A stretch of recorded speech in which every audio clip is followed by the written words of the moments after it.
Yes बच्चों, how when and where में अपना नेक्स्ट टॉपिक है इंपॉर्टेंस ऑफ डेट्स। ठीक है बच्चों, डेट्स जो होती हैं यानी तारीखें जो होती हैं सबके जीवन में बहुत इंपॉर्टेंट होती हैं। जैसे हम लोग बात करें हमारे जीवन की तारीख, हमारे बर्थ डेट जो होती है वो हमारे लिए बहुत इंपॉर्टेंट होती है, फ्रेंड्स की बर्थ डेट, पेरेंट्स की बर्थ डेट और इवन बहुत सारी जो ऐसी डेट्स होती है वो जैसे कि किस डेट को हम पहले स्कूल गए थे, ठीक है, या हमने कोई अच्छी ड्राइंग बनाई है तो हम उसको भी याद रखें कि इस डेट को हमने ये, या हमने कोई मेडल जीता है तो हम उस डेट को याद रखते हैं कि इस दिन हमने इस डेट पे हमने ये मेडल जीता था। तो इसी तरीके से डेट्स जो होती हैं बच्चों वो बहुत इंपॉर्टेंट होती है। क्यों होती है? ठीक है, डेट्स क्या क्या हेल्प करती हैं हमारी और उनको हमें क्यों किसी स्टोरेज में रखना चाहिए, किसी यादों में रखना चाहिए, या उसे क्यों नोटिफिकेशन में या नोट डाउन करके रखना चाहिए। देखिए, dates serve to mark a periods in history and become a milestone. Date जो होती है हमारे इतिहास के पीरियड को, टाइमलाइन को मार्क करके रखने में मदद करती है। जैसे कि हमें पता चलता है बच्चों कि मान लीजिए कि इस सदी से लेके इस सदी तक हमारे यहाँ मुगल जो थे उन्होंने राज किया था, या इस पीरियड से इस डेट तक लगाते हमारे भारत देश में ब्रिटिशर्स जो थे उन्होंने राज किया था। यानी हमें पता चलता है बिगिनिंग डेट, माइलस्टोन होते हैं, है ना, नींव का पत्थर होती है डेट्स जो होती हैं। माइलस्टोन का मतलब होता है नींव का पत्थर। तो यानी वो हमें ये बताती हैं कि कब किसी इवेंट की शुरुआत हुई थी और कब तक वो इवेंट कंटिन्यू रहा और कब वो इवेंट खत्म हुआ। ठीक है बच्चों, दूसरा यदि हम बात करें, डेट्स होती है हमें इवेंट्स बताती हैं, उनके पोजीशंस बताती हैं। यानी मान लीजिए कि यदि कोई घटना की शुरुआत हुई और उस पूरी घटना को खत्म होने तक, बिगिनिंग की डेट से एंड की डेट तक उन सारी घटनाओं में क्या क्या पोजीशंस रही। यानी हम लोग मान लो भारत की बात करें कि यदि हम लोग भारत की आजादी की बात करें कि कब से उसके जो इवेंट्स है वो स्टार्ट हुए, ठीक है, और कब हमें आजादी मिली, और उन सारे ड्यूरेशन में, उस पूरे ड्यूरेशन में भारत की पोजीशन क्या थी, भारत की इकोनॉमिकल कंडीशन क्या थी, भारत की पॉलिटिकल कंडीशन क्या थी। बच्चों ये डेट्स हमें सब ये समझाने में मदद करती है। हमने उस ड्यूरेशन में कितना डेवलपमेंट किया, हम कितना पीछे हुए, ये सब भी हमें समझाती है। डेट्स जो होती है वो बहुत इंपॉर्टेंट होती है। कैसे होती है डेट्स?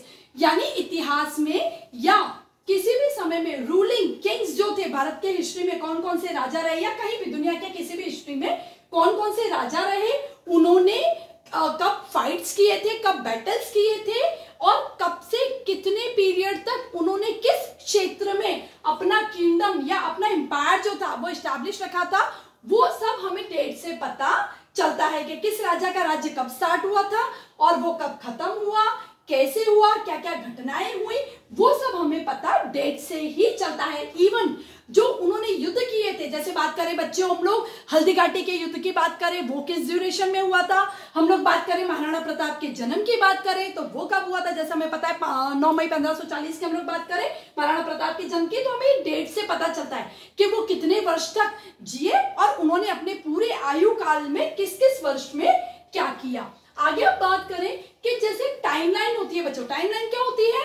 किसी भी इवेंट की बिगिनिंग डेट और उसकी एंड डेट जो होती है वो उसकी टाइमलाइन कहलाती है। जैसे हम लोग भारत की टाइमलाइन बात करें, जो कि ब्रिटिश रूल जो भारत में रहा उसकी टाइमलाइन की बात करते हैं, उसको हम कहते हैं कॉलोनियल पीरियड टाइमलाइन। ठीक है, कब से कब तक थी बच्चों? 1818 एडी से, एनो डोमिनी जिसको हम कहते हैं, 1818 एडी से 1947 एडी तक। यानी यहाँ पे भारत में ब्रिटिशर्स आए, उन्होंने अपना फर्स्ट स्टेप भारत में रखा और मतलब रूल करना स्टार्ट किया, और यहाँ तक उन्होंने अपना, उनका जो राज्य था भारत में ब्रिटिश रूल वो खत्म हुआ, and we got independence in 1947।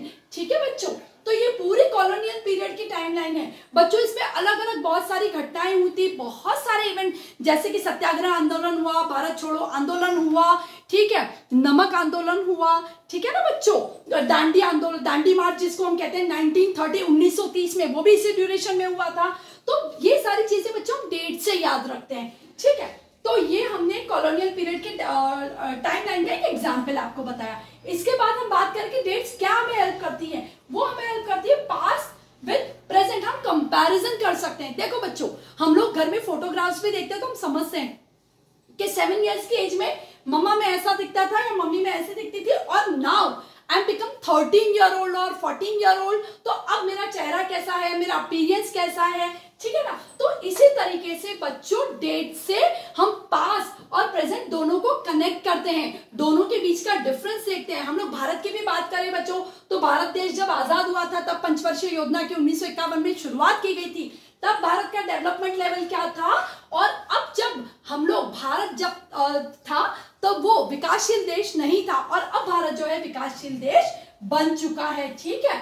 तो ये हम लोग पास और प्रेजेंट में कंपैरिजन कर सकते हैं, ठीक है, डेट्स की हेल्प से।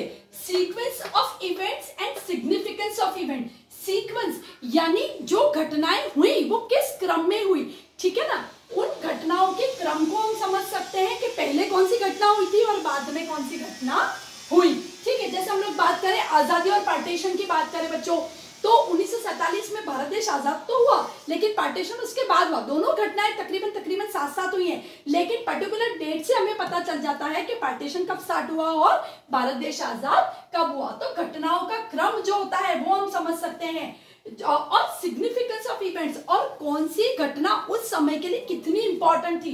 जैसे मैंने आपको बताया कि भारत देश में रिवोल्यूशन किया गया है ना, रिवोल्यूशन क्रांति की गई भारत देश को ब्रिटिशर से आजाद कराने के लिए। तो मान लीजिए कि भारत छोड़ो आंदोलन किया गया, सत्याग्रह किए गए, बहुत सारे दांडी मार्च की गई, तो उन सब का वो जो घटनाएं थी उनका इंपॉर्टेंस क्या था उस वक्त, वो हम डेट से समझ सकते हैं, ठीक है बच्चों। रिलेशनशिप बिटवीन इवेंट्स, अब दो घटनाएं कौन सी पहले हुई कौन सी बाद में हुई वो हम समझ सकते हैं, और उनके बीच का रिलेशनशिप क्या था, कि एक से दूसरी जुड़ी हुई थी या नहीं जुड़ी हुई थी, ये सब हम केवल डेट से समझ सकते हैं कि कौन सी घटना जो थी वो एक के बाद एक हुई। जैसे बच्चों हम लोग बात करें कि 1857 में जो रिवॉल्यूशन हुआ भारत में, ठीक है, वो उसकी डेट्स जो शुरू की डेट जो पहले डिसाइड की गई थी, ठीक है, वो क्यों फेल हुआ, क्योंकि उसकी पहले जो डेट डिसाइड की गई थी वो अलग थी और वो सडन अचानक स्टार्ट हो गया बीच में, तो वो जो था वो इतना सक्सेसफुल नहीं रहा। तो इन दोनों डेट्स के बीच में बच्चों हम लोग रिलेशन मेंटेन करके उस पूरे इवेंट को अच्छे से समझ सकते हैं। अब हम लोग बात करें कि डेट या टाइमलाइन आपके बुक में भी गिवन है बच्चों, वो अभी आपको देखने को मिल जाएगा आगे। उसकी हम लोग शुरुआत करें, टाइमलाइन को कैसे समझ सकते हैं हम, बिगिनिंग डेट लिखते हैं फिर एंड डेट लिखते हैं उस इवेंट की। देखिए 1885 की हम लोग बात करें, 1885 के भारत में इंडियन नेशनल कांग्रेस जो थी उसकी नींव रखी गई, इसको लॉन्च किया गया बाय ए.ओ. ह्यूम, जो थे ब्रिटिशर थे ए.ओ. ह्यूम, और उन्होंने और गांधी जी ने और जवाहरलाल नेहरू बड़े बड़े जो नेता थे उन्होंने इंडियन नेशनल कांग्रेस की जो नींव थी उसको लॉन्च किया था।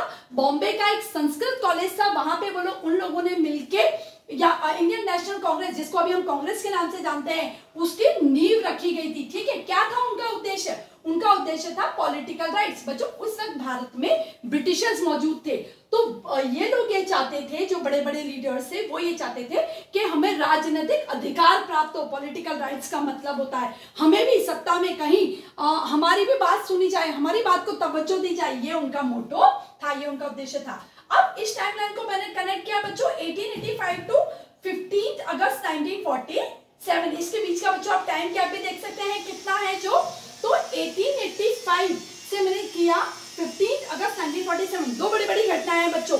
एक तो हमें क्या हुआ, इंडिपेंडेंस मिला, आजादी प्राप्त हुई, और दूसरा पार्टीशन जो था उसकी भी शुरुआत हुई। पार्टीशन किस किस का हुआ, भारत और पाकिस्तान का, दोनों अलग अलग हो गए बच्चों, पहले ये दोनों एक साथ ही थे, ठीक है। रेडक्लिफ लाइन जो थी, मिस्टर रेडक्लिफ ने जो पार्टीशन का जो पूरा प्रोग्राम था वो तैयार किया था, रेडक्लिफ लाइन जो थी वो भारत और पाकिस्तान के बीच में बनी और पार्टीशन जो था वो किया गया। अब हम लोग बात करते हैं सिलेक्शन कैसे किया जाता है डेट्स का।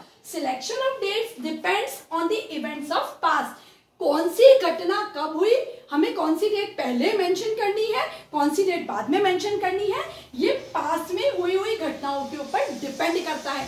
मान लीजिए बच्चों कि हम कहीं घूमने गए थे, ठीक है, हम लोग उसकी डायरी बना रहे हैं, तो हम लोग बस में ट्रैवल किया, वहां से पहले उस डेट को लिखेंगे, फिर हम उस जगह पे पहुंचे फिर उस डेट को लिखेंगे, है ना, फिर हमने वहां पे क्या क्या देखा हम वो सारी डेट्स मेंशन करेंगे।